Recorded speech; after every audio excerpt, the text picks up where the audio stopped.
Bonjour à tous et merci d'être là pour ce Facebook Live que je vais faire aujourd'hui avec Benjamin Nérial sur l'hypnose évolutive.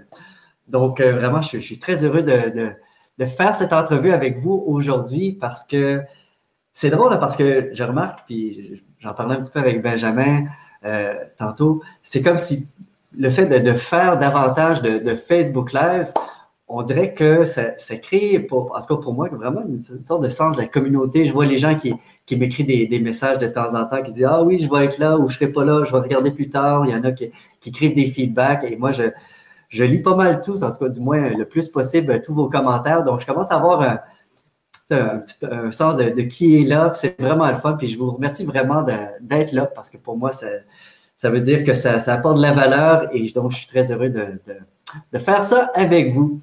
Donc, comme je mentionnais tantôt, on va parler d'hypnose évolutive avec Benjamin et on va essayer de toucher un petit peu à qu'est-ce qui est important de savoir de l'hypnose évolutive. Je dirais autant du point de vue peut-être d'un thérapeute, hein, d'une personne qui aimerait peut-être apprendre à faire ce type de travail-là, que du point de vue d'une personne qui, peut-être grand public, on pourrait dire ça comme ça, une personne qui a un intérêt pour l'hypnose, la spiritualité, pour aller chercher des informations que je pense qui peuvent vraiment, qui concernent tout le monde jusqu'à un certain point. Donc, on va parler de ça. Et, euh, et avant, on est déjà 58, c'est cool. Avant, je voulais juste vous raconter peut-être un petit peu comment j'ai rencontré Benjamin et qu'est-ce qui fait que je l'ai choisi comme justement directeur de la filière d'hypnose évolutive. Parce qu'en fait, moi, j'ai rencontré Benjamin, ça fait plusieurs années dans la formation d'hypnose spirituelle de régression. Et donc, il y avait déjà, même à ce moment-là, effectué beaucoup de formations, puis même un background en parapsychologie. Donc, c'était vraiment intéressant. Puis à un moment donné, je suis en train d'expliquer à la classe des principes d'induction. Et là, Benjamin lève la main. Et là, il dit, ah, cette partie-là et je pense que c'était dans une partie du protocole sur l'ouverture du cœur, je crois. Là, il avait dit, ah, si on le mettait à tel endroit plutôt qu'à tel endroit, ben, il me semble que ça serait mieux. Et là, moi, j'étais devant le groupe, puis là, je prends une pause, je réfléchis à ça. Puis là, j'ai dit, ouais, tu as bien raison. J'ai dit, à partir de maintenant, on va le faire comme ça et on va même changer le manuel. Et, et je me rappelle d'avoir vu la réaction du groupe de mon point de vue parce que c'est comme s'il y avait une sorte d'effet de surprise des gens, comme de quoi dire, c'est comme s'ils n'étaient pas habitués à voir un enseignant donner raison, si tu veux, à un apprenant parce que souvent, bon, dans la culture, j'allais dire francophone, Québec, France, peut-être même anglophone, c'est comme si souvent l'enseignant, ben, c'est celui qui sait et qu'il ne faut pas remettre en question et que c'est comme s'il perdrait la face si jamais quelqu'un dirait de quoi qui fait plus de sens que ce que lui enseignait, alors que moi, je ne suis vraiment pas là-dedans. Je suis pas dans. Pour moi, c'est pas important d'avoir raison, c'est de donner accès, de transmettre des informations les plus utiles possibles. Et c'est pour ça, même au début de chacune de nos formations, moi, j'enseigne, puis même nos formateurs, on dit aux stagiaires, remettez tout en question. On ne veut pas que vous appreniez les choses par cœur parce qu'on ne peut comprendre quelque chose que quand on le questionne. Et c'est pour ça que, pour revenir à Benjamin, ben, dès le départ, j'ai pu vraiment identifier chez lui ben, vraiment une sorte de finesse au niveau des raisonnements, une capacité d'analyse critique, une capacité de vraiment comprendre les choses en profondeur.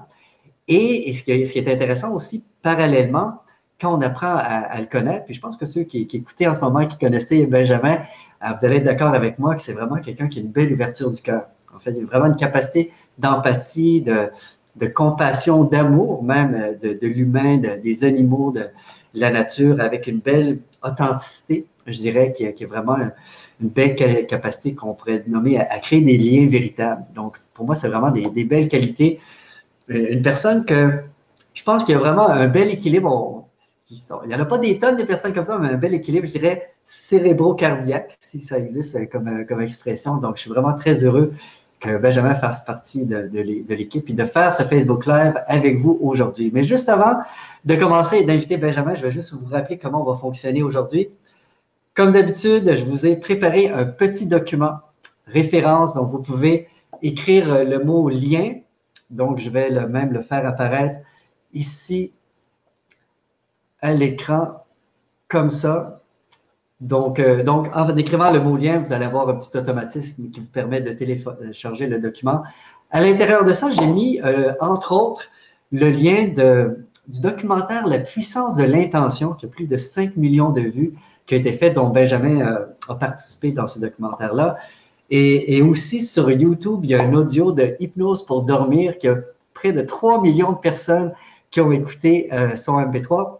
Et j'ai mis donc le lien YouTube, le lien pour ceux qui veulent le télécharger gratuitement sur notre site d'Hypnodio. Et aussi, ce qu'on va discuter même dans un premier temps avec Benjamin, c'est très récent, ça fait peut-être une semaine qu'on a créé un cadeau pour vous qui est son induction multidimensionnelle, donc l'induction qu'il utilise en hypnose évolutive. Puis je vais l'inviter justement, vous allez le lien, je pense qu'il est déjà dans le descriptif, il est dans le document aussi. Vous allez avoir un script et aussi 2 audios. Donc, un audio pour l'écouter avec la musique en background pour l'expérimenter vous-même et un autre audio que c'est juste la voix. Donc, sans plus tarder, les amis, on va inviter Benjamin à se joindre à nous. Et voilà, super, Benjamin. Bienvenue, Benjamin. Merci d'être là aujourd'hui. Eh ben, écoute, Jean-Charles, c'est un grand plaisir. Je suis vraiment ravi de cette invitation et de passer ce moment à la fois avec toi puis avec tous les gens qui ont l'habitude de suivre tes lives. C'est agréable d'écouter cette petite présentation. Je retiens la notion d'équilibre cérébro-cardiaque. Oui. Et les quelques compliments que tu as donnés, c'est toujours agréable à entendre. Et c'est vrai que ça résonne à différents niveaux et ça me touche beaucoup en tout cas. Ça fait plaisir parce que vraiment, c'est intéressant pour moi parce que c'est une des raisons pour lesquelles je t'ai choisi aussi. Je pense qu'on a vraiment des valeurs similaires au niveau de l'enseignement, tu sais, puis on va même en reparler dans l'approche, tu sais, l'importance du cœur dans l'approche, puis le fait de vraiment, moi, puis on est d'accord là-dessus, puis c'est là que j'avais vraiment vu, c'est vraiment la générosité de donner le maximum aux gens. Tu sais, je pense qu'on est tous les deux à ce niveau-là, vraiment de donner le maximum. Et c'est pour ça, dans le live aujourd'hui, on va essayer de vous transmettre des informations qui peuvent être utiles et bénéfiques pour tout le monde. Donc, on a déjà 122 personnes, c'est cool, c'est le fun. Donc, pour commencer, Benjamin, j'ai introduit un petit peu le sujet de ce cadeau-là, de l'induction multidimensionnelle. Pourrais-tu juste nous parler au départ un petit peu, cette induction-là, toi, comment elle est, c'est quoi l'effet que ça a chez les autres, c'est quoi que tu aimes dans ton induction, en fait? Alors moi déjà, elle m'a été inspirée de différentes méditations que j'ai pu vivre de vos 4 coins du monde, donc pas de l'hypnose à la base. Et puis j'ai trouvé qu'il y avait des magnifiques ingrédients dedans et de le transformer sous la forme hypnotique, ça a été une petite création entre guillemets, mais toujours rien de se crée, rien ne se perd. C'est vraiment des inspirations, voilà, comme je disais, de différentes traditions. Et alors, ce qui me plaît, c'est que justement, elle n'est pas inductive, mais elle est évocatrice. Alors, je vais préciser ce que ça veut dire. Dans l'hypnose, il y a souvent une notion un petit peu de volonté, de je vais induire un état particulier, je vais induire un état de relaxation, un état de réceptivité, je vais induire le relâchement, et j'aime bien ces pratiques, attention. Hein. Mais là, pourquoi celle-ci, je la préfère, c'est parce qu'en fait, elle évoque tout ce que je dis dans cette induction, ce sont des choses qui sont comme ça. C'est pas des choses qu'on aimerait qu'ils soient. Par exemple, il y a des suggestions simplement de prendre conscience, de se rendre compte de tous les systèmes auxquels on appartient. En même temps qu'on est un esprit, un corps, ensemble, séparés du reste. En même temps, on est relié au reste. Et le reste, c'est les autres, c'est la Terre, c'est l'univers, c'est nos sens, c'est notre histoire, c'est nos potentiels. Et en fait, c'est assez illimité. Bien sûr que l'induction, voilà, l'audio, je crois qu'il fait une dizaine de minutes. Moi, souvent, c'est ce que je fais en séance, mais après, on peut vraiment être créatif et la avoir plus longue ou la faire de manière beaucoup plus courte et beaucoup plus sobre encore. Et je trouve qu'elle ramène à un état d'être, d'ouverture. On parle d'ouverture de conscience, même d'expansion de conscience, ou juste de connexion à plus grand que soi et sans vouloir influencer. Donc la personne n'a pas à basculer dans l'état d'hypnose, elle n'a pas à se sentir hypnotisée ou inconsciente ou quoi que ce soit. Ouais. Voilà. OK, parfait, super. Pour ceux qui ont vraiment un intérêt, vous avez la chance d'aller télécharger en suivant le lien. Puis, comme Benjamin a mentionné, il y a même aussi des audios. Les gens vont pouvoir t'écouter en train de la faire. Donc, ça va être intéressant. Donc, merci pour ce petit que je rajoute, c'est cadeau. C'était très agréable déjà aussi de l'enregistrer. J'ai pu l'enregistrer dans un endroit aussi avec une belle qualité de son et ça compte. Et aussi la musique qu'il y a derrière, c'est une musique que j'aime beaucoup. Donc, comme tu l'as dit tout à l'heure, il y a les deux options. Il y a l'option avec musique et sans musique, parce que c'est pas parce que moi j'aime beaucoup et qu'il y a beaucoup de gens aussi qui apprécient cette musique qu'elle plaira à tout le monde. Donc, au moins, il y aura ces deux choix. Et ça joue aussi un petit peu. J'ai choisi cette musique parce que elle me fait aussi vibrer. Pour moi, elle me crée un peu aussi cette forme d'état de conscience plus ouvert, quoi, plus étendu, plus connecté. En fait, le mot, je crois, c'est vraiment une histoire de connexion. C'est le mot central, à mon avis, de connexion à toutes nos dimensions, à toutes les dimensions, mais même au-delà encore. C'est-à-dire que ça peut même aller au-delà des mots, en tout cas dans l'intention qui est posée. Ouais, ouais, ouais. Et ce qui je pense que c'est important de le mentionner aussi, l'induction, parce que s'il y a des thérapeutes parmi vous qui écoutez, ben c'est une induction que vous pourriez intégrer dans vos propres sessions avec vos clients, mais aussi à la fin, on a rajouté une petite façon de le faire comme un processus complet, dans le sens que si une personne qui désire le faire avec un ami ou peut-être avec un client, d'une façon que ce n'est pas le début d'un processus, mais c'est comme si on donne à la fin de l'induction un temps de silence avec des connexions, avec un temps pour que la personne accède à des informations et après ça, elle peut les partager avec le praticien. Donc, ça peut se faire de différentes façons. Donc, vraiment, je pense que c'est une belle façon de tester une façon d'induction qui peut être très intéressante, même comme petit processus à intégrer, soit avec des amis ou avec des clients. Et oui, ça c'était Ouais. chouette, c'était ton idée que j'ai trouvé géniale parce que du coup ça veut dire que l'induction, on peut l'écouter presque on pourrait dire avant de s'endormir, juste pour vivre ce moment parce qu'on aime le vivre ce genre d'état de conscience modifié, et aussi s'en servir en rajoutant donc ce qui est à la fin du script mais qui n'est pas dans l'audio, après ces quelques minutes de silence et boucler un processus complet. Donc c'est quand même Ouais. ça donne une petite flexibilité d'utilisation qui était pas mal imaginé de ta part, ce petit. Ouais. Pareil, j'ai bien aimé. Quand tu m'as proposé ça, j'ai dit, mais oui, bien sûr. Ah oui, ouais.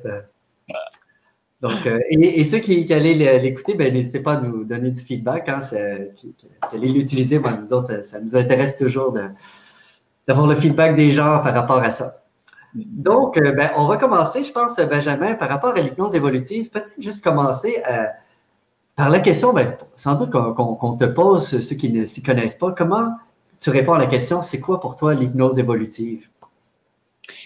Alors déjà, je réponds que c'est une pratique d'hypnose généraliste qui se différencie du coup des hypnoses, alors soit symptomatiques, par exemple, il y a hypnose pour maigrir ou pour arrêter de fumer. Bon, ça, on est dans des approches symptomatiques. Ou alors HSR qui explore les vies antérieures et l'entrevie. Dans l'hypnose évolutive, on évoque toutes les problématiques de vie, toutes les souffrances, toutes les difficultés que rencontre chaque être humain sur cette terre, et on les accompagne avec différents processus. Donc c'est pour ça que je dis, elle est déjà généraliste. Après, alors le mot outil, je l'emploie parce qu'on l'emploie souvent, même si je le trouve pas très poétique, mais il y a quand même du coup pas mal d'outils.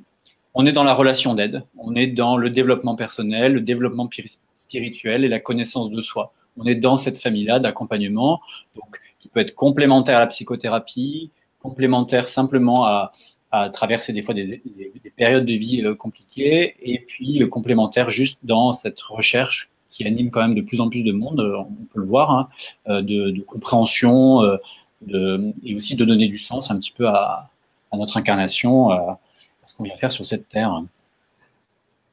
Oui, ben oui, effectivement. Donc, ça incarne certains principes de spiritualité que d'autres approches d'hypnose n'utilisent pas nécessairement, ou du moins pas directement. Tu sais, parler de contre-âme, de mission de vie, ou même de guide spirituel. C'est ça, parce qu'après, dans cette famille, du coup, moi, je dirais d'hypnose généraliste, où les gens vont venir consulter pour des problématiques diverses et variées, il y a effectivement des grosses différences. Bon, moi, du coup, c'est vrai qu'on s'est rencontrés il y a quelques années. En amont, j'ai étudié l'hypnose ericksonienne notamment, qui est la plus connue, on pourrait dire, d'autres formes d'hypnose, plus classiques, directives. On parle aussi d'hypnose humaniste, d'hypnose moderne, de nouvelle hypnose. Il y a pas mal de sortes, d'auto-hypnose aussi. Et là, l'hypnose évolutive, elle se distingue effectivement de beaucoup de ces courants par ce que tu viens de dire, c'est-à-dire l'ouverture sans limite à la dimension spirituelle. Et c'est super chouette parce que c'est pas dogmatique du tout, donc il n'y a pas un nouveau dogme, un peu comme une religion, au contraire. En revanche, tout ce qui touche au subtil. Du coup, quelques ponts avec la parapsychologie. Dans les gens qui viennent se former, souvent, c'est des gens qui ont aussi des intuitions fortes, hein, médium, ça arrive, à l'énergétique, à moi, ce que j'appelle les dimensions subtiles. Voilà, c'est simplement ce qu'on peut des fois pas voir, entendre, sentir avec nos 5 sens habituels, mais des choses plus fines. Et on retrouve dans effectivement les enseignements de certains mystiques qui peuvent t'inspirer, qui peuvent m'inspirer des points de convergence. Donc, qui permettent une ouverture, quand je dis sans limite, c'est-à-dire que souvent dans les formations ou dans les séances, quand les gens ont les yeux fermés et qui sont dans cet état, dans ces états, puisqu'il n'y a pas un état, au final, c'est toujours un petit peu fluctuant, mais vont avoir des rencontres avec des énergies ou des êtres. On rentre par la porte, on va dire, de l'imaginaire pour aussi ne pas garder un petit côté, entre guillemets, rationnel à la base, hein, on va dire, on ferme les yeux et on imagine, et en fait, il y a des choses d'une grande puissance qui se créent en lien avec parfois ce qu'on appelle, alors disons les mots, hein, n'ayons pas peur des mots, mais ça va être l'âme, ça va être le moi supérieur, ça va être des guides spirituels, ça peut être des êtres de lumière, des défunts, des animaux aussi métaphoriques qui sont chargés un petit peu dans l'inconscient collectif. Je pense des fois, je me souviens d'une séance où une personne avait connecté avec un phénix et elle m'en a encore reparlé un an après, comme si ça l'avait marqué vraiment très fort. Et bon, ça c'est des exemples parce que au final, c'est très ouvert, mais ça crée énormément d'émotions. Et c'était des choses qui parfois, moi, dans mes premiers enseignements d'hypnose, étaient poussées sur le côté, comme si on partait dans du n'importe quoi ou de délire mystique. Et avec nous, non. On accueille et on favorise même ça, et c'est plutôt sympa. C'est beau, en fait. Ben oui. En effet, c'est d'ouvrir cette dimension-là au spirituel. Et aussi, parce que on dirait la plupart des paradigmes partent du principe que c'est du métaphorique. Alors que quand on travaille d'une perspective spirituelle, ben oui, on est ouvert que parfois ça peut être métaphorique, parfois ça peut être même la personne va connecter avec quelque chose dans l'inconscient collectif, peut-être des archétypes. Ça peut être une multitude d'affaires, mais ça peut être aussi, comme tu le mentionnes, des connexions réelles avec parfois des guides ou des êtres chers décédés. Bon, à présent, à savoir si c'est vraiment réel, ça, c'est plus le ressenti de la personne, à moins qu'il y ait des choses qu'on puisse valider ou vérifier scientifiquement. Mais ce qui est intéressant, c'est on ouvre vraiment cette porte-là à cette dimension-là, puis de prendre en compte aussi que, puis ça, bon, je pense que ça va être important d'en parler un petit peu, cette dimension-là, ben justement, d'évolution à travers le processus. Ouais. Ouais, exactement. Alors, juste sur ce que tu disais, ce qui pour moi rend très puissant ce qui se passe, c'est justement la puissance émotionnelle que crée ce type de rencontre, de messages, d'expérience. Moi, je parle un petit peu d'un voyage de l'esprit. C'est les mots que j'aime bien, qui résonnent, hein, mais c'est une expérience et c'est souvent une expérience qui marque. Et à ce sens-là, quoi qu'on en dise, elle est réelle puisqu'elle laisse des traces au niveau neuronal et une mémoire et qu'on peut la raconter le lendemain et on peut la raconter parfois des années après. Moi-même, j'ai vécu des séances dont je me souviens, dont j'ai les détails engrammés dans ma mémoire, beaucoup plus forts que des choses que j'ai vécues avec mon corps physique, mais qui n'étaient pas très intenses émotionnellement. Je me souviens pas de tous mes repas de ces derniers jours, et tu vois ce que je veux dire. Donc, il y a quelque chose de comme ça. Après, sur la notion de défi, c'est effectivement une vision des choses qui est proposée dans l'hypnose évolutive, et qui parfois contraste avec d'autres courants. Alors, on parle des autres courants d'hypnose, mais d'une manière plus générale aussi des courants de relations d'aide, hein, qui sont quand même qu'on a dans le développement personnel et dans les psychothérapies. C'est-à-dire qu'on n'est pas là pour se débarrasser de ce qui nous ennuie, de nos problèmes, mais plutôt faire une forme de transformation. Alors moi, j'adore, par exemple, la notion d'alchimie. Je trouve que c'est très joli, l'image de plomb qui se transforme en or, ou aussi des fois des images un peu plus végétales. J'aime bien parler du compost, en fait, voilà, qui est en fait la transformation un peu des déchets en quelque chose de nourrissant pour faire évoluer la terre et venir nourrir autre chose.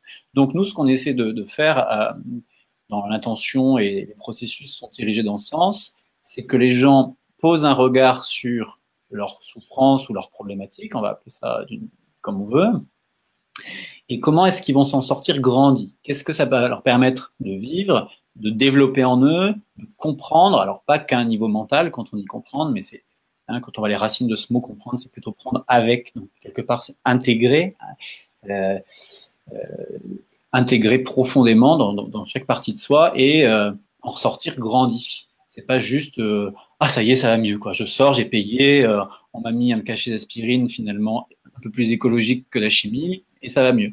Même du coup pour les douleurs en fait, parce que moi j'ai aussi étudié l'hypnoantalgie dans mon parcours et le but dans l'hypnoantalgie c'était de faire passer une intensité de douleur de 9 sur 10 et de la faire descendre et là on était content. Bah, moi ce qui m'intéresse quand les gens viennent me voir, c'est qu'est-ce qu'elle vient dire aussi, parce que il y a une intelligence dans le corps, il y a une intelligence dans cette vie qu'on ne comprend pas toujours et on garde une grande humilité. En revanche, moi j'ai un profond respect pour l'expression de la vie et puis peut-être pour un grand orchestre supérieur à notre petite personnalité qui croit tout comprendre et tout contrôler et que parfois on a sur notre vie des difficultés qui sont vraiment pour le coup difficiles et c'est surtout pas de les minimiser. Mais comment est-ce qu'avec du soutien, de l'aide d'un thérapeute, on va en extraire quelque chose, voilà, quelque chose pour évoluer. Ouais. Et moi, c'est vraiment, c'est la même chose, la même philosophie en hypnose spirituelle de régression. Hein, vraiment, c'est le but, c'est pas de quand on a un défi, puis c'est là vraiment la différence entre un défi et un problème, hein, comment on le nomme. T'sais, si on dit un problème, c'est quelque chose qu'on veut repousser, qui ne devrait pas être là, alors qu'un défi, c'est une opportunité d'évoluer.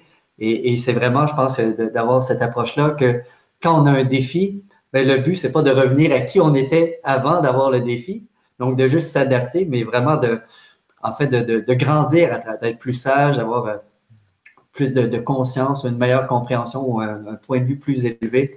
Donc, effectivement, cette notion-là, comme tu dis, de transformation, de prendre quelque chose, soit par l'alchimie ou le compost, de grandir, de créer du positif. C'est pas juste d'enlever quelque chose, de dire ah ça devrait pas être là. Et ça, je trouve ça vraiment. Et ça va rejoindre évidemment, ben, comme tu le sais, le paradigme en spiritualité qui est que, excusez-moi, ben on s'incarne parce qu'on a des défis de vie, on vient sur Terre pour évoluer à quelque part. Donc c'est pour ça, c'est vraiment je pense, quand je cherchais le nom de ce nouveau type d'hypnose-là, j'étais là, je dis comment, c'est pas transpersonnel, c'est un courant, il y a beaucoup de choses là-dedans. Spirituel, bon, j'ai déjà l'hypnose spirituelle de régression. Puis là, je me suis dit, mais oui, c'est évolutif, ça favorise l'évolution de la personne. Et c'est pour ça que je pense que ben, c'est pas une approche qui s'adresse à tout le monde. Peut-être tu peux en parler un petit peu, toi, à ce niveau-là, comment que tu le nommerais quand on dit c'est pas pour tout le monde. Alors, juste avant ça, du coup, parce que du coup, quand je t'écoute parler, j'avais envie de rajouter quelque chose. C'était que c'est pas une approche d'évitement expérientiel ou de contournement spirituel. Donc, qu'est-ce que j'entends par évitement expérientiel ou contournement spirituel? C'est que on est mal dans sa peau, on est mal dans sa vie, on va vivre des choses qui nous font prendre des petites bulles d'air, méditation, hypnose ou tout un tas d'autres choses, et on est bien quand on est dans un état d'hypnose, mais quand on revient, tout est pareil. Parce qu'on ne ressent pas justement d'émotions inconfortables et tout ça. Là, dans les process qu'on vit en formation et que les gens vivent au cabinet, il y a de l'espace aussi aux émotions qui parfois sont un petit peu dures à ressentir, mais avec beaucoup de soutien et beaucoup de compassion, on les traverse, et derrière, il y a la connexion à des sentiments élevés. Donc, en fait, il y a une notion d'exposition au réel et c'est pour ça que ça se transmute derrière. Moi, j'ai avant travaillé aussi avec les animaux, avec les chevaux, qui sont des animaux assez mystérieux et qui m'ont appris des choses étrangement en lien avec aussi mon métier actuel.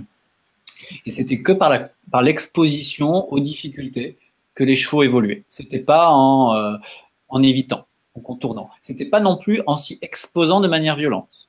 Donc, ça, c'est une notion qui est un petit peu, voilà, si les gens n'ont jamais parlé, j'espère que c'est pas trop touchy, mais on va rencontrer avec douceur, avec compassion, avec progressivité et avec une grande sécurité nos difficultés.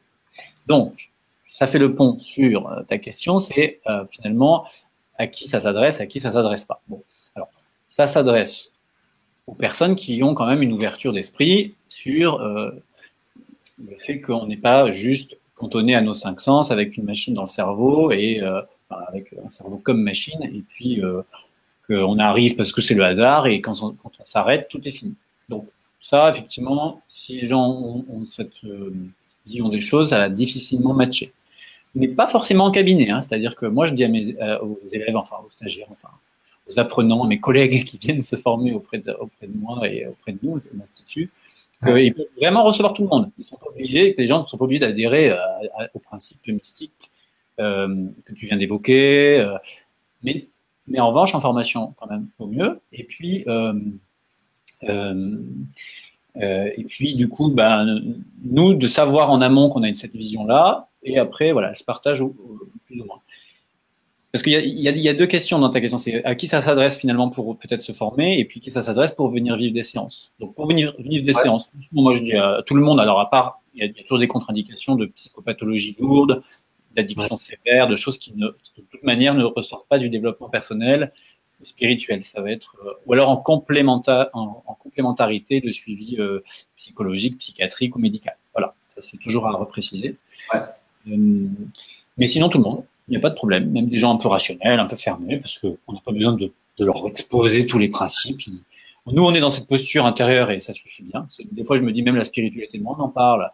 On se parle en séance parce que là, on adore en parler pendant le live et pendant nos conférences et dans nos écrits et tout ça, mais plus on peut aussi l'incarner. Voilà, je veux dire, je suis spirituel pour finalement incarner quelques qualités qui sont reliées à une présence spirituelle.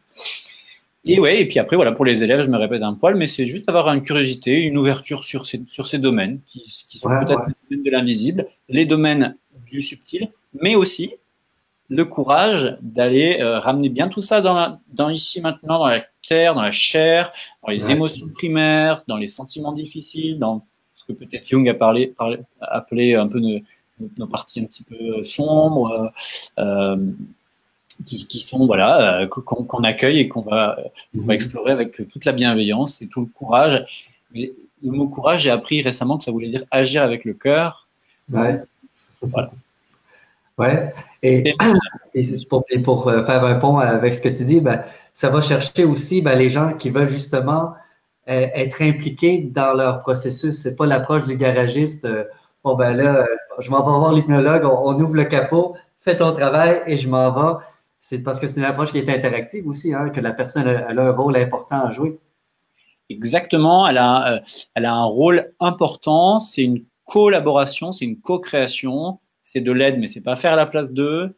Et il y a aussi des phases consacrées aux séances en individuel comme en formation, du coup à peu près à la même proportion, à des explications de psychoéducation, on pourrait dire, hein, et puis aussi quand il y a la curiosité, de discussion sur des principes spirituels.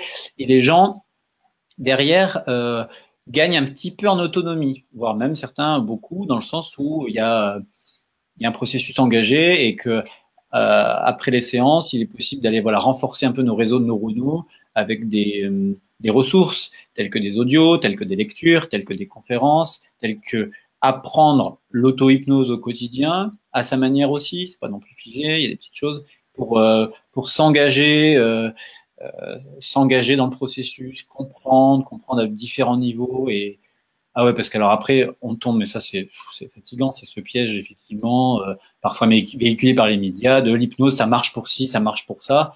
Donc on s'en remet à 100% à une autorité qui va dire fermez les yeux, 5, 4, 3, 2, 1, dormez, vous vous réveillerez en pleine forme avec plus aucun problème et vous allez être réveillé tranquillement quand même, hein. On va y aller, voilà.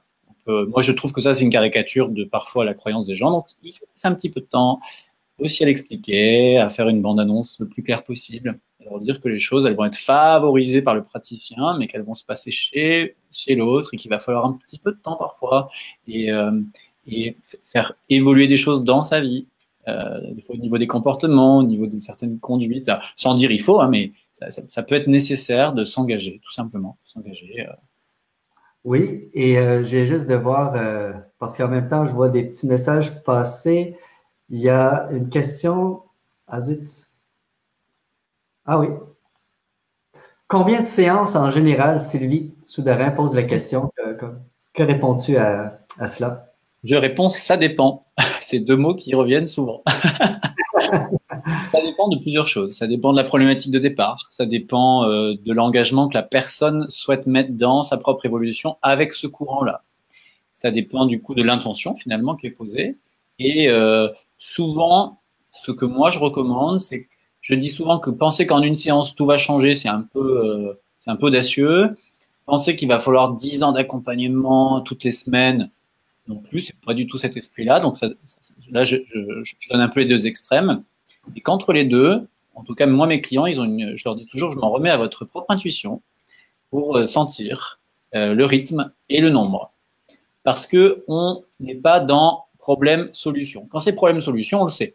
Ça arrive de temps en temps. Il y a des gens qui viennent nous voir pour la phobie des insectes, parce qu'ils ne peuvent pas partir en vacances à Barcelone au mois de juillet, parce qu'ils ont peur des insectes. Et par exemple, on va faire 2 séances assez intenses. Ils vont me dire, écoute, la peur, elle s'est transformée. Je pense que je peux y aller. Mais d'autres thèmes sont venus derrière. Alors, du coup, ils vont pouvoir aller. Donc, ils peuvent couper le process. Et puis, ils peuvent aussi avoir envie de revenir pour explorer d'autres thématiques ou pour renforcer.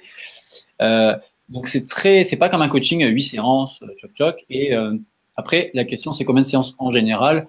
Bon, bah, moi, en général, vraiment, c'est assez différent, mais souvent, disons que peut-être au minimum, il faudrait au moins penser s'engager sur 3 séances, au moins, quand même, c'est un petit process. Et puis, et après, bon, bah, c'est au feeling, mais il y a des gens souvent, voilà, peut-être au bout d'une dizaine ou d'une vingtaine de séances, pas forcément en 6 mois, ça peut être sur 1 an, sur 2 ans.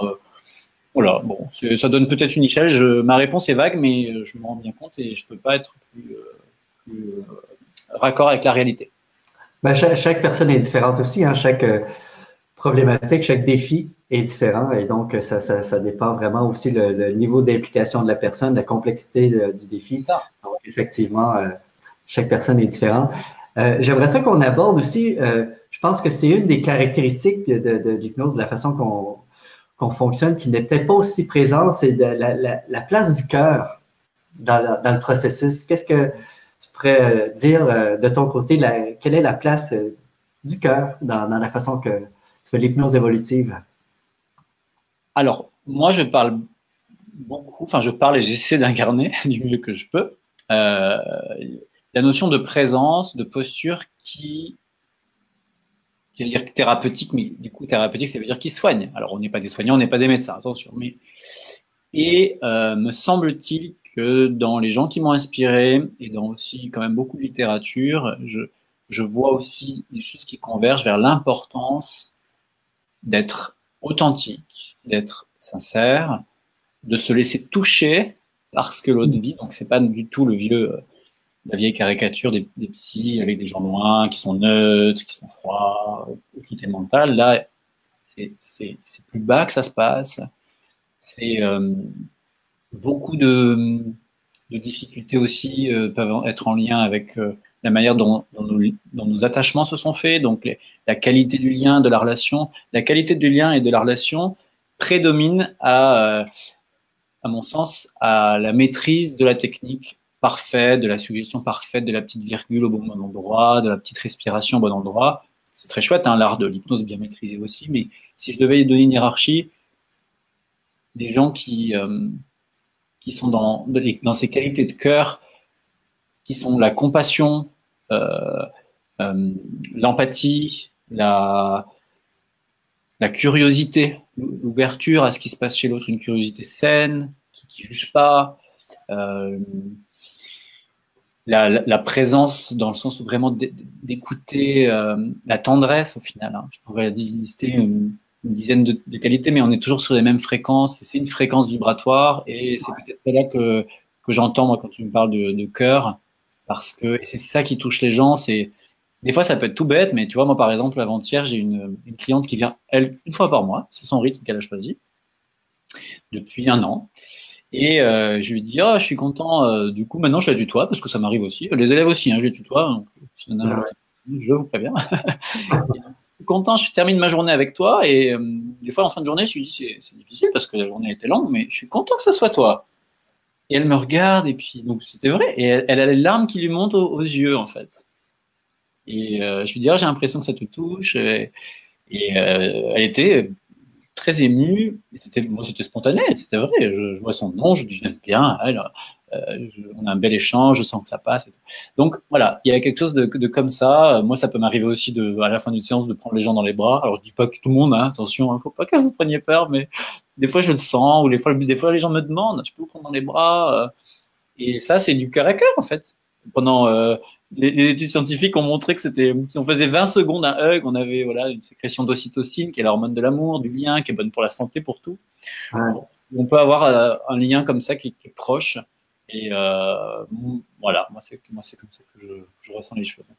Ouais, ouais, ouais. Puis en effet, puis je pense que et ce n'est pas quelque chose qui est abordé dans beaucoup de formations, en tout cas du moins dans les formations que j'ai abordées, justement, cette notion-là ben, de présence, d'amour. Et pour moi, c'est vraiment quand j'enseigne à HSR, c'est vraiment, tu sais, il y en a qui vont enseigner l'hypnose, bon, la technique, les mots, hein, comme tu disais, bon, la virgule, la petite pause, on utilise, c'est comment utiliser les mots, alors que c'est vraiment comment est-ce qu'on habite les mots, quelle vibration, qu'est-ce qu'on met dedans. Pour moi, une induction n'est pas tant les mots hein, qui sont dits, mais la façon qu'ils sont dits, la façon qu'on les habite, et quand on est vraiment connecté soi-même à plus élevé que soi, ben, par principe de résonance, ben, même en physique quantique, on sait, ben, ça va aider la personne à connecter à plus élevé. Donc, pour moi, dans l'hypnose évolutive ou l'hypnose spirituelle de façon générale, la qualité d'être de la personne joue un rôle très important. Hein.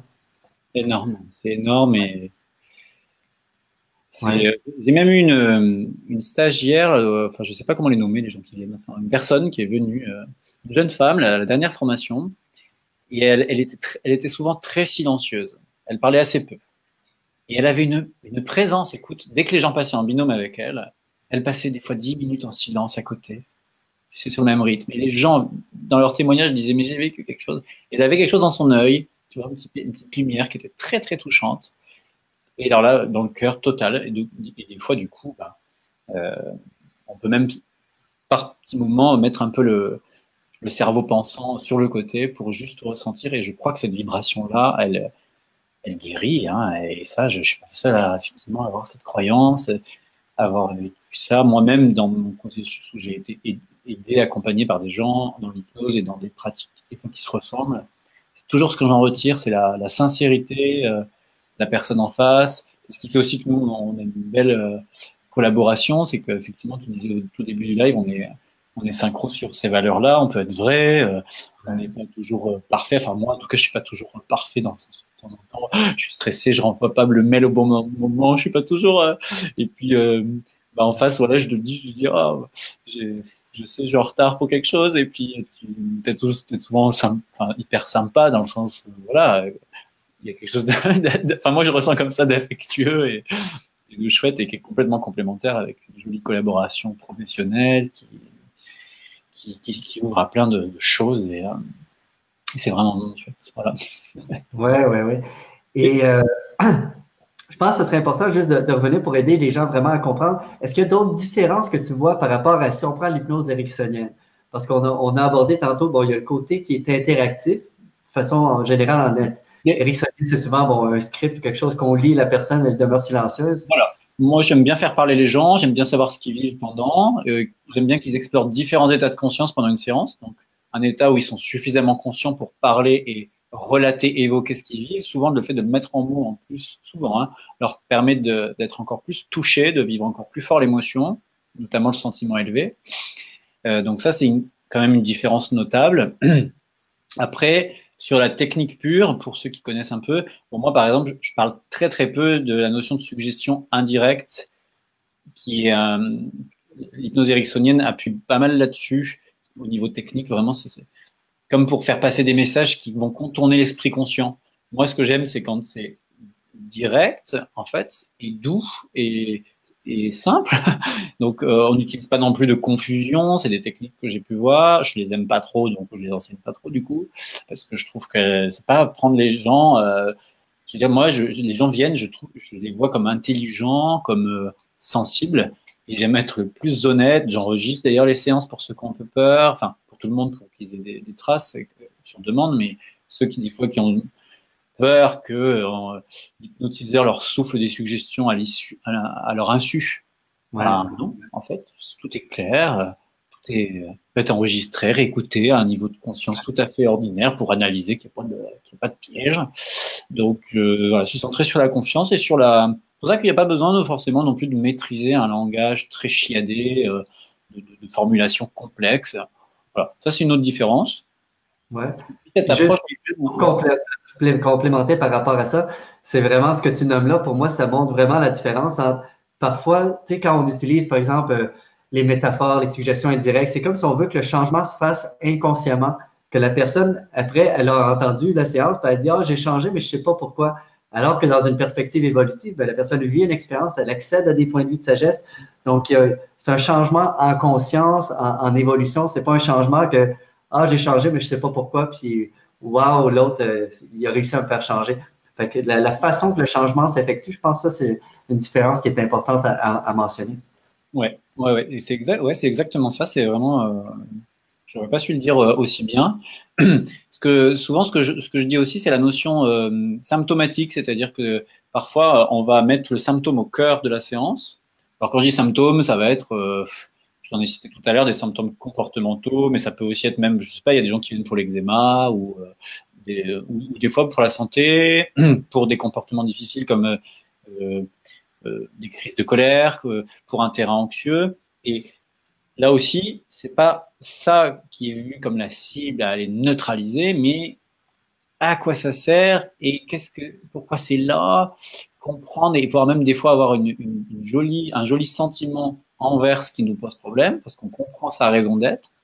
Et derrière, il y a une évolution qui se fait, il y a des choses qui se pacifient à l'intérieur, doucement et avec aussi une compréhension mentale. Et on est des êtres mentaux aussi. Moi, je mets pas le mental, je diabolise pas le mental.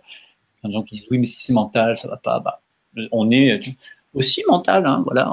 Donc moi, j'aime bien comprendre. Parfois, dans ma vie, voilà, j'ai vécu un cursus de thérapie avec telle personne. On a travaillé, j'ai vécu ça, je m'en souviens, donc j'ai la mémoire. Ah oui, alors là, il y a une grosse différence avec l'hypnose ericksonienne aussi qui utilise l'amnésie. Moi, ça m'arrive jamais d'employer ce mot. Bon, soit peut-être j'ai pas compris l'intérêt, hein, je veux bien l'admettre, mais du coup, comme j'ai pas compris l'intérêt, je ne l'enseigne pas et je ne m'en sers pas. Et voilà, ça c'est une grosse différence aussi.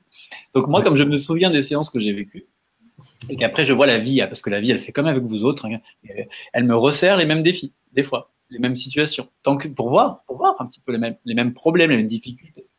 Et du coup, je vois que j'ai évolué énormément, voire même changé et j'arrive à comprendre mentalement quel process ont fait que j'ai appris et du coup j'ai grandi. Je ne vis plus la même situation, pas tout à fait la même, mais on va dire le même schéma, parce que ça c'est des fois c'est des schémas qui se rejouent dans nos vies. Je pense que ça résonne avec.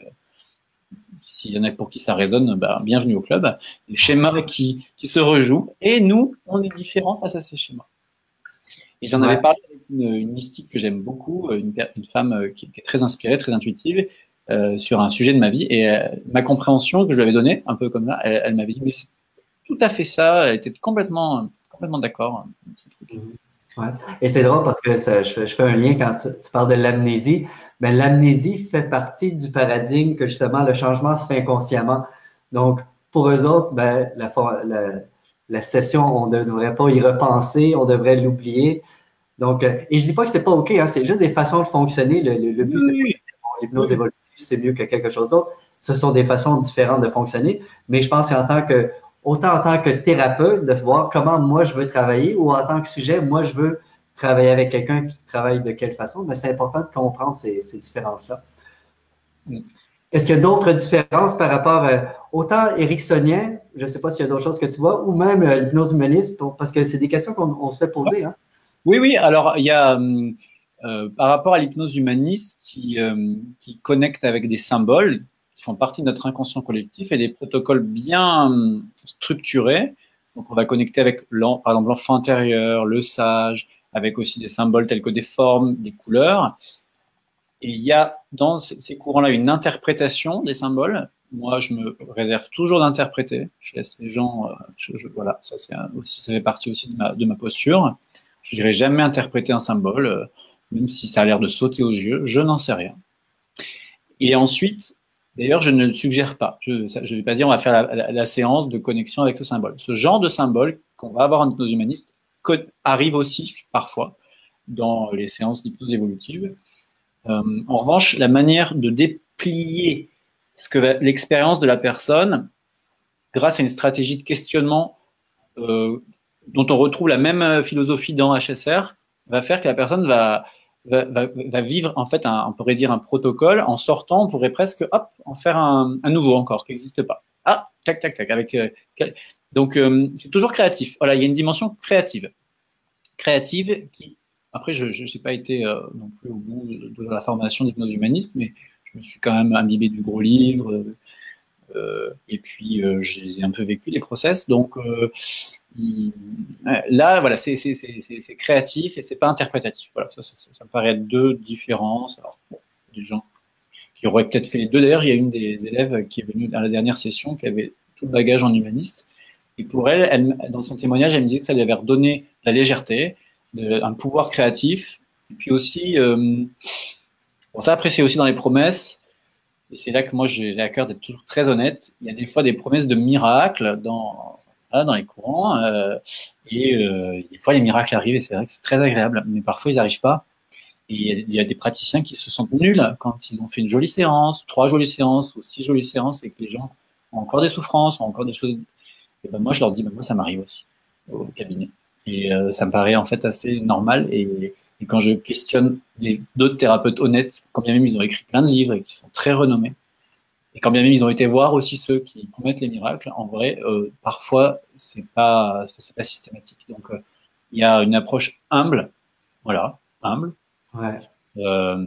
créative, profonde, mais ça, après, je veux pas dire qu'il n'y a pas ça dans les autres courants, hein, bien sûr. Mais voilà, là, il y a quand même des différences concrètes, là. Ouais, ben c'est ça, quelle est la promesse qu'on fait, hein, c'est ça, puis c'est important de ne pas. Pour moi, effectivement, puis tu le sais, puis tu l'as même vécu en formation, parfois il se passe des miracles, comme Ouais. avec justement Isabelle guérie de cancer, puis qu'on va avoir peut-être la chance d'en discuter dans un autre live, mais qu'il se passe des moments comme ça. Mais pour moi, c'est vraiment quand il se passe des gros trucs, des grosses guérisons, pour moi, je vois presque ça comme un bonus au truc. Pour moi, ce qui est important, c'est la sagesse, l'apprentissage, que la personne grandisse. Et si, parce que c'est juste au niveau de sa vie en ce moment, qu'elle vive quelque chose qui va l'aider à se libérer de quelque chose rapidement, que ça ressemble à un miracle, ben, tant mieux, mais il ne faut pas faire cette promesse-là aux gens. Pour moi, ça ne serait même pas honnête parce qu'on n'a pas le pouvoir de ça. C'est là que je pense, et ça vient toucher un autre fondement de l'approche hypnose évolutive spirituelle, c'est faire confiance en la vie. C'est ça. Ouais. En fait, à la fois, c'est pas honnête, mais aussi, ça met une pression du côté du thérapeute, qui doit devenir un magicien, et du côté du client qui doit avoir ce potentiel de vivre le miracle. Et cette pression, elle est contre-productive, elle crée un stress. Alors que l'état d'ouverture, effectivement, apporte des surprises magnifiques. Et parfois, nous confronte à de la patience, à d'autres pistes qui s'ouvrent, à d'autres racines de la souffrance qu'on n'avait pas identifiées au départ. Et du coup, c'est cette notion de développer des qualités d'acceptation aussi, d'acceptation des choses telles qu'elles sont, qu'on a dans des traditions type bouddhiste ou soufi aussi, hein, enfin, même hindouiste, hein, j'ai exploré un petit peu, alors bien sûr pas, je suis pas moi-même dans un courant religieux en particulier, mais il y a cette notion sobre, humble d'acceptation des choses telles qu'elles sont tout de suite, qui ouvre la possibilité à ce que ça évolue, mais qui ne force rien. Ouais. Et puis, ça fait penser aussi, parce qu'en hypnose spirituelle de régression, quand on mentionne HSR, pour ceux qui l'écoutaient, c'est hypnose spirituelle de régression. Un autre principe qui est le même en hypnose évolutive, puis ça, qui différencie vraiment très clairement, si on peut dire, de l'hypnose classique, c'est au niveau des suggestions post-hypnotiques. Hein? Tout ce qui est les programmations, comme en hypnose spirituelle, en hypnose évolutive, on ne programmerait pas des comportements. De dire, tu vas faire ça à partir de maintenant parce que l'évolution n'est pas un automatisme. Notre but, c'est d'aider la personne à accéder, vivre, faire des compréhensions plus élevées pour que si programmation il y a, pour moi, en tout cas de la façon que je pratique, tu pourras partager de ton côté, c'est de programmer que la personne va réaccéder à ces ressources-là, ces savoirs-là, cette sagesse-là, quand elle va en avoir besoin pour faire un choix, mais c'est elle qui doit passer à l'action. Parce que s'il n'y a aucun effort, si c'est automatique, il n'y a pas d'évolution. Donc ça, c'est vraiment, je pense, au niveau de comment est-ce qu'on programme, qu'est-ce qu'on programme et parce que pour moi, ça peut être même contre l'évolution d'une personne si on programme qu'elle va s'affirmer, par exemple, spontanément alors qu'elle n'a pas fait d'effort. La notion d'effort, de responsabilisation, je pense qu'elle est importante. Je ne sais pas si tu as quelque chose à dire là-dessus, mais ça m'est venu quand tu en parlais. Là. Bah, la notion d'effort, oui, je parle souvent d'effort juste parce que ce qui est facile, c'est de répéter d'une manière automatique, effectivement, nos conditionnements. Donc ça, c'est facile, souvent sous un peu infernal, mais zone de confort, zone du connu. Donc, il y a l'effort juste parfois de, en conscience, faire changer des paramètres de sa vie. Parce que c'est bénéfique pour nous, pour notre lien aux autres, à la Terre, bénéfique à notre chemin de vie tel que des parties supérieures en nous on aspire à ça. Après, sur les suggestions post-hypnotiques, moi j'ai l'habitude de les faire et puis de les refaire en état d'éveil classique, parce que j'aime bien toujours déjà ce qui est répété, puis aussi que les gens y comprennent, c'est de leur suggérer, mais alors vraiment, je peux même dire comme ça, je vous suggère de voir comment ce serait possible pour vous de vous reconnecter à ces sentiments élevés qui ont été ressourçants pour vous. Parce que c'est à partir aussi de certains états. Et quand je dis sentiments élevés, c'est Joe Dispenza qui m'a soufflé ce terme. C'est les valeurs, en lien aussi avec les qualités dont on parlait dans la spiritualité. C'est à un moment donné, des états où, par exemple, c'est calme aussi, où c'est ouvert, conscient, et même l'induction, du coup, dont on a parlé, qui est à télécharger pour ceux qui en auront la curiosité, elle connecte à un état, mais elle ne veut rien. Elle ne veut rien, elle ne sait pas, elle connecte à un état d'ouverture et de connexion. En ce sens-là, oui, elle veut ça, mais c'est à partir de cet état d'ouverture et de connexion que d'autres comportements derrière peuvent bouger en conscience. Donc c'est vrai que c'est pas du Pavlov, on ne dresse pas les gens comme on dresserait des animaux pour le cirque, au détriment de leurs besoins fondamentaux, des rythmes aussi d'évolution. On n'a pas parlé ça, mais il y a une notion de rythme, donc on ne force pas, on débloque, mais on ne force pas. Et oui. Et souvent, du coup, quand ça émerge au bon moment. La nature est une bonne enseignante pour ça. Donc, les suggestions post-hypnotiques, oui, alors ça, c'est sûr. Ouais. Bonne précision. Et un autre aspect que j'aimerais qu'on aborde ensemble, on avait discuté un petit peu, c'est le fait que dans ce type de processus-là, ben, c'est comme si le sujet devenait médium d'une certaine façon.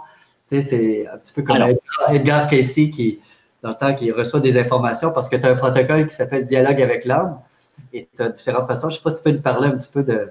Oui, ça j'aime bien parce que je trouve que ce qu'on développe en formation comme art, c'est celui de faciliter, d'être facilitateur pour que la personne qui vit sa séance connecte en direct avec des choses auxquelles elle n'accepte pas d'habitude. Donc la notion de médium, ça veut dire intermédiaire au final, au niveau des racines. Donc si ça arrive de temps en temps, la personne connecte avec un être défunt, moi je vais juste lui poser des questions sur qu'est-ce qui se passe dans cette rencontre. Qu'est-ce qui se passe? Qu'est-ce qui se vit? Qu'est-ce qui est ressenti? Qu'est-ce qui se dit? Donc elle capte les messages elle-même. Donc elle devient médium. Et après, elle va retraduire ça avec son mental. Si elle est un peu sceptique, elle va dire que c'est imaginaire, et puis pourquoi pas. Et puis si elle est très ouverte, elle va garder une immense émotion d'avoir pu voir, ressentir la présence, souvent une présence emplie d'amour. C'est souvent ça qui se manifeste. Et on en a parlé tout à l'heure, ça fait du bien.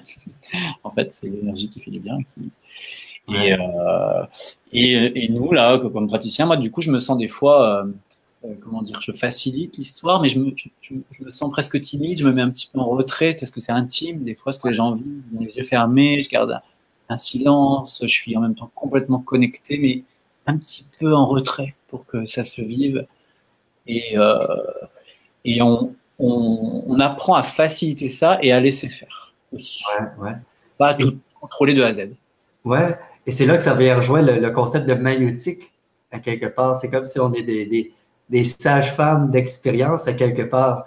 C'est autant Socrate faisait de la maïeutique pour faire accoucher les gens de leur propre. Il se rendait compte qu'ils savaient, qu'ils étaient doublement ignorants, parfois qu'ils ne savaient pas qu'ils ne savaient pas, donc qu'ils croyaient. Mais là, c'est comme si on facilite vraiment une connexion avec plus grand que soi et la sagesse passe à travers la personne.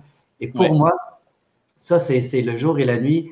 Et quand on reçoit, par exemple, une personne médium de l'extérieur qui nous dit des choses et quand nous, on reçoit de l'intérieur, c'est vraiment très, très différent. Donc, ce concept-là de faciliter une expérience, pour moi, c'est vraiment, on a parfois, c'est vraiment cette position-là de juste permettre aux choses de donner l'accompagnement par notre présence, par certains questionnements. C'est comme pour faire éclore comme une expérience et qu'on fait juste la facilité, créer les conditions pour que ça se passe parfois.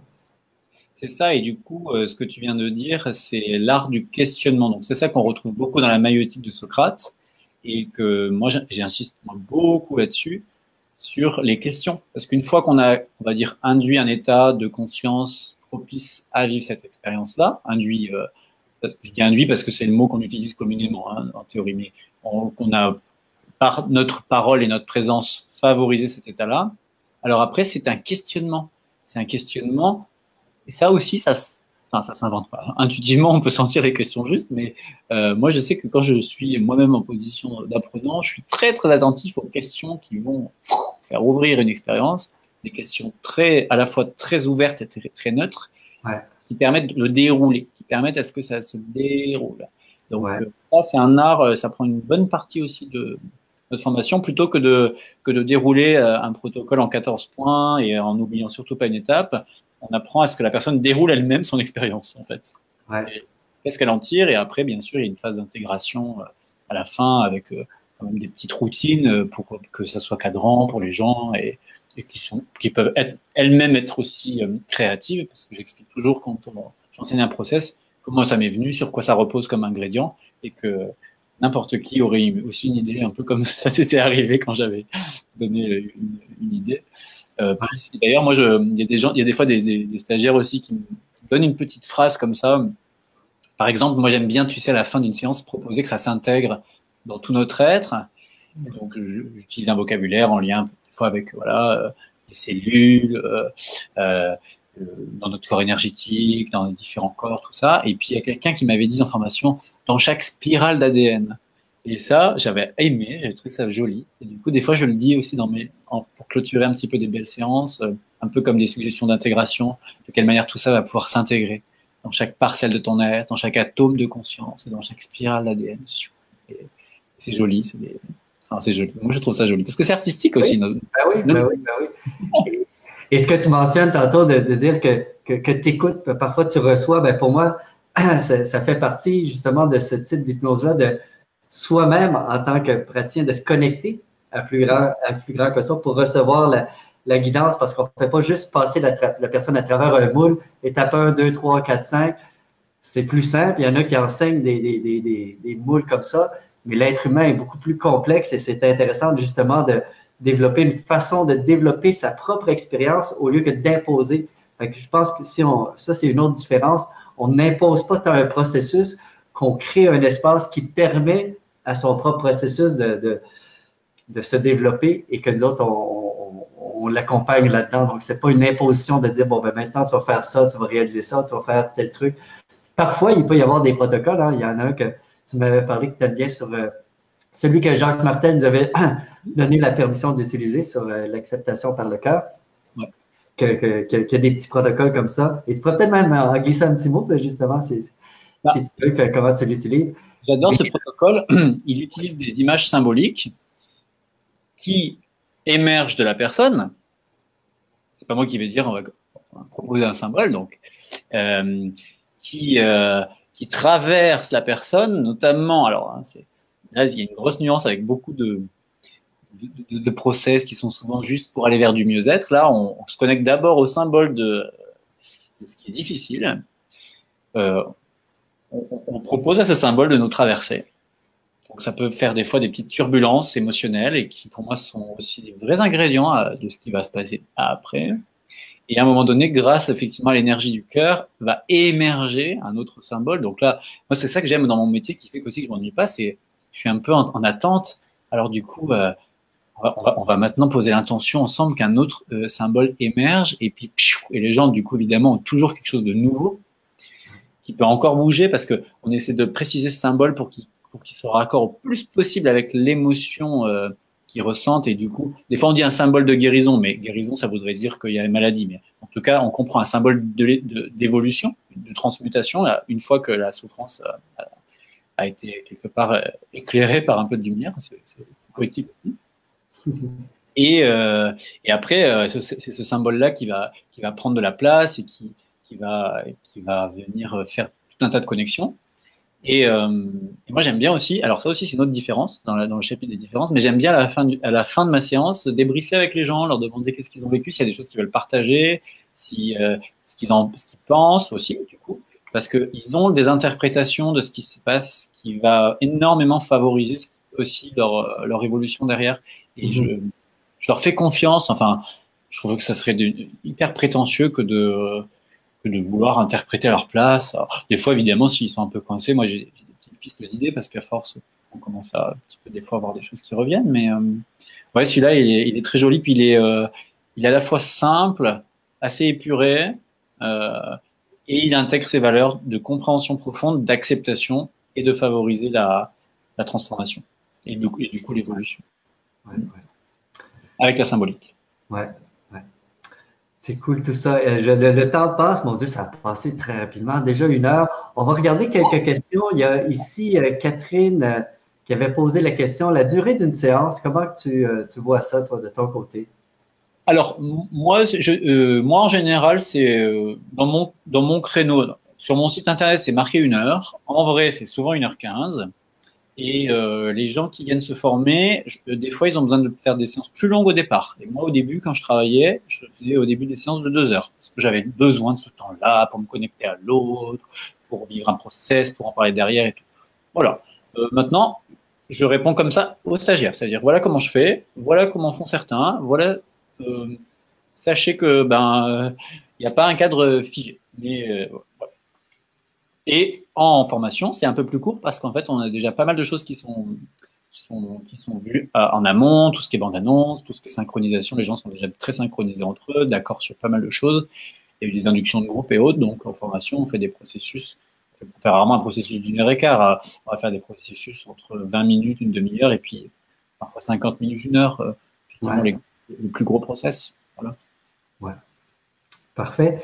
Il y a une question que José a mentionnée. On en a parlé tantôt, mais je vais juste répondre. Est-ce qu'il y a un dialogue avec le client? Ben oui. Je pense que c'est juste très important que les gens le comprennent. C'est très interactif, donc c'est pas quelque chose qu'on lit à la personne. C'est pas un script.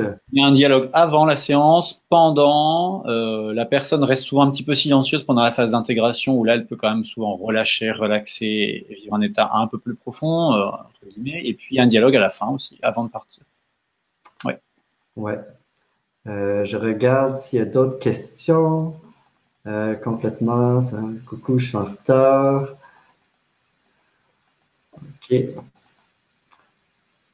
Il y a Lucie qui dit j'ai déjà été en hypnose pour retrouver une langue perdue, mais j'ai finalement vécu des vies antérieures. Ah, et oui, alors après, c'est ça aussi. Alors moi, ça m'arrive rarement en tant que praticien, mais avec ce genre de pratique, on apprend à surfer. Si jamais on propose tel process qu'on a appris, du coup, et puis on trouve approprié, puis que la personne, elle a spontanément une régression, bon, c'est vrai que je vous recommande quand même d'avoir fait HSR, ça peut aider. Hein. Les hypnoses spirituelles de régression avec Jean-Charles et avec les gens qui maintenant forment à HSR, à l'IHS. Ouais. Mais du coup, puisqu'on apprend des stratégies de questionnement et à surfer sur ce qui vient, pourquoi pas? Voilà, ça arrive. Moi, ça m'arrive, et puis du coup, je me débrouille avec ce qui émerge. Je me dis, la personne, elle a l'air d'être connectée à une autre vie. Pourquoi elle est là et qu'est-ce qui se passe et on déroule. Et puis après, du coup, je suis toujours en train d'apprendre aussi. Hein. Je suis toujours en train d'apprendre le métier que je fais grâce aux gens qui m'apprennent. Et Et je pense que c'est important pour clarifier, parce que je ne l'ai pas clarifié jusqu'à présent. Tu sais, la différence entre l'hypnose spirituelle de régression et l'hypnose évolutive, c'est vraiment deux compléments. Hein. Parce que l'hypnose spirituelle de régression, ben, là, on apprend justement à aller dans des vies antérieures pour accéder à des vies passées qui ont une influence sur la vie présente, pour parfois réactiver certains savoirs ou certaines sagesses, ou libérer certaines choses, ou comprendre certaines choses, parfois connecter dans l'entrevie avec la mission de vie, qu'est-ce qu'on est venu apprendre sur cette terre, ou les connexions, les liens karmiques. Bon, donc, il y a tout ce processus-là. Et donc, ça peut être donc l'hypnose spirituelle de régression, vie antérieure ou l'entrevue, ça peut être souvent un morceau de casse-tête ou quelque chose, une partie d'un processus, quoique ça arrive parfois que parfois la personne, même, je prends un exemple, par exemple, la personne avait beaucoup de culpabilité, et là, quand elle atteint une compréhension plus élevée, ben, cette culpabilité-là se dissout, par exemple. Parfois, ça peut se passer rapidement, mais parfois, il y a des défis qui sont plus complexes, qui requièrent plus qu'une séance, et que là, ça devient intéressant d'avoir ben, différents outils. Donc, quand les gens nous demandent à l'Institut comment choisir la formation qui m'intéresse, ben, je dis toujours, ça dépend de ce que tu veux faire. Si tu dis, ben moi, ce qui me passionne, c'est vraiment l'accompagnement dans les gens dans les vies antérieures, l'entrevie connectée avec la mission de vie, HSR en soi peut être suffisant. Mais si tu dis, moi, je vais être en mesure aussi d'accompagner les gens dans le changement, dans les défis qu'ils rencontrent au quotidien, ben là, HSR peut être utile, mais en même temps, l'hypnose évolutive qui va apprendre à aller plus loin, justement, dans l'accompagnement de ces problématiques-là. Donc, c'est vraiment, pour ceux qui sont sérieux à faire ce type de travail-là spirituel, c'est deux approches qui se marient, qui se complètent très, très, très bien. Donc, c'est pas une ou l'autre. Ça dépend de ce que la personne veut faire. Hein. De ce qu'elle veut faire et aussi des gens qui vont la consulter. C'est-à-dire que les gens qui, quand ils formulent une demande, je veux dire, il y a un nombre de gens qui sont intéressés pour explorer les vies antérieures, mais il y en a beaucoup qui viennent faire de l'hypnose pour des choses où ils veulent pas, enfin ils veulent pas d'ailleurs, ils n'ont même pas idée d'aller explorer ce champ-là. Donc c'est bien comprendre aussi après à qui ça s'adresse. Déjà se former soi, mais à qui ça s'adresse, à qui on va pouvoir proposer les process, bien sûr. Ouais. OK. Là, je passe à travers les questions. Il y a des questions qui sont très spécifiques pour des personnes. Donc, je vais essayer moi, Benjamin, on va essayer de répondre par la suite parce qu'on veut vraiment essayer de voir qu'est-ce qui elles seront en commentaire. Un plus grand nombre de personnes possible. Peut-être une couple de dernières petites questions. Bon, ici, il y a une question sur la moyenne du tarif d'une séance. Bon, encore là, ça dépend. Je ne sais pas Alors, ça dépend des régions et ça dépend du niveau de compétence. Et en plus, ça peut s'ajuster des fois avec les clients. Donc, si vous êtes à Paris, centre, dans les quartiers où les loyers sont les plus chers, avec un praticien qui a déjà quelques années d'expérience, plus un gros bagage, bah, les séances, elles vont souvent dépasser 100 €. Quand vous êtes en province avec des gens qui, enfin, que soit qui débutent ou soit qui, comment dire, n'ont pas, voilà, encore 5-10 ans d'expérience et des bagages de psycho, des choses comme ça, ben, ça peut être des séances, les prix des autres séances, en fait. Souvent, on entend, les moyennes, je dirais que moi, c'est dans les 60 €, 70 €, en fonction des provinces. Quand je dis province, ça peut aussi être des grosses villes telles que, je sais pas moi, Marseille et Lyon, donc là, ça sera forcément aussi un peu plus cher que les villages des Pyrénées. Hein. Oui. Ouais, mais en moyenne, on va dire d'1 heure, 1 heure et demie, il y a une différence avec HSR où c'est des processus souvent qui font 3 heures, enfin, 2 à 3 heures, hein, c'est ça HSR. Ouais. Ouais. Ou c'est aussi au prorata du temps passé, et ça va être le praticien qui va sentir s'il veut faire de l'hypnose évolutive aussi, qui dit aux personnes au téléphone, moi c'est 2 heures, et que son prix c'est 50 € de l'heure, ben voilà. Il faut juste que ça soit clair et moi je dis donc, je dis pas aux stagiaires faites tel tarif. Je fais comme là, je leur dis voilà comment moi je pratique. Moi sur mon site par exemple c'est 110 € à Paris. Et puis quand les gens ont des difficultés, qui me disent j'ai des difficultés, ou les adolescents, ou les enfants, ou ben, on peut revoir ensemble, réajuster pour que ça soit juste aussi et que l'argent ne soit pas la condition qui bloque pour vivre les choses. Ou c'est pas ça. C'est pas ça qui anime en premier. En tout cas, moi, c'est pas ça qui m'anime en premier. Puis, je me mets à la place aussi des gens. Voilà. Ouais. Et c'est important, on l'a pas mentionné tantôt, mais c'est vraiment, c'est groupe maximum de 20 personnes pour faciliter vraiment le plus d'interaction. Donc, vous ne vous retrouverez pas dans des groupes de 50, 60, 70 personnes. C'est vraiment et c'est toujours dans des beaux lieux dans la nature. Hein. Je pense que l'aspect retraite, formation retraite est très bénéfique pour la personne, pas juste pour aller apprendre l'hypnose, mais connecter dans un lieu qui est avec des belles vibrations, qui permet aussi une retraite sur soi, faire le point sur sa vie et connecter avec les autres. Je pense que tu dois effectivement avoir du feedback comme ça de la part des gens, parce qu'en hypnose spirituelle de régression, c'est ça que les gens apprécient. Hein. C'est pas des beaux lieux, c'est des lieux où moi je suis capable de retourner après pour mes vacances ou pour vivre d'autres stages, d'autres trucs. En France, pour l'instant, on va essentiellement au domaine du Taillé en Ardèche. Au Québec, je vais découvrir parce que en mars et en avril. Mais en France, le domaine du Taillé, je pourrais faire 1 heure de live sur le domaine du Taillé, mais on va pas le faire. Mais je vous conseille d'aller voir le site. Ouais. Donc, on choisit des beaux lieux, puis même au Québec. Et ceux qui sont en France, qui sont intéressés peut-être à cette formation-là, gardez en tête qu'avec la conversion de l'euro canadien, ça coûte pas si cher que ça venir faire un tour au Québec. Donc, si vous voulez faire la formation, il y a la possibilité. Pour les dates, juste rapidement, s'il y en a qui sont intéressés, en France, il y a une première formation de tech, je pense que c'est le 11-15 mars. Dans le document, et je pense sur le descriptif du Facebook Live, j'ai mis le calendrier, les détails sur la formation. C'est dans le document téléchargeable aussi, si vous le voulez. Mais juste pour ceux qui veulent savoir les prochaines formations d'hypnose évolutive, au Québec, c'est du 22 au 26 mars qu'on va avoir le niveau technicien.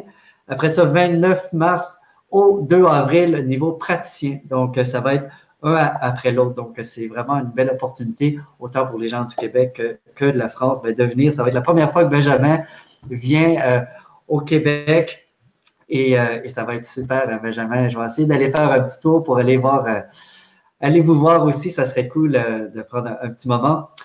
Je ne sais pas s'il y a d'autres choses à rajouter, Benjamin. Donc, juste pour rappeler, on a parlé aussi du cadeau, hein, ouais. Script à télécharger. Donc, vous pouvez télécharger ça. Il y a les formations. Si vous avez d'autres questions, écoutez, n'hésitez pas soit à écrire les questions dans le live ou simplement à nous écrire à secrétariat à commercial institut-ihs. Je pense que je vais peut-être l'écrire, ça va être plus simple. Je peux-tu écrire que de quoi? Ah ouais, tiens.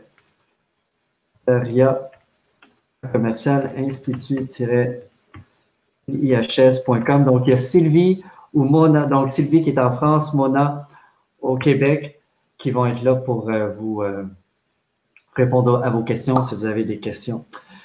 Donc voilà, je vous remercie à tous d'avoir été ici aujourd'hui. C'est vraiment super. Merci beaucoup, Benjamin, de ce moment. Ça a été vraiment cool de discuter avec toi. Et j'en profite pour vous rappeler ceux qui sont sur ma liste Messenger. Je vous avais annoncé en petit scoop que Bernard Werber, ça va être notre prochaine Facebook Live le 23 janvier sur son dernier livre, La boîte de Pandore.